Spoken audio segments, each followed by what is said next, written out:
जिथे कचरा गाडी नाही आहे तिथे कचऱ्याची विल्हेवाट कशी लागते?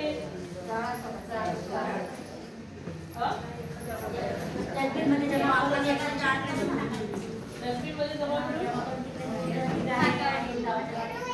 कुठेतरी आपण उकिरड्यावर आता तो उकिरडा कुठे असते? खरंच आहे का?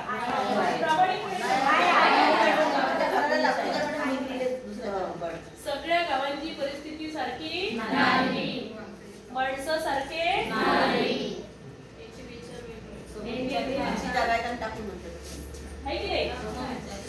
अजिबात नाहीये.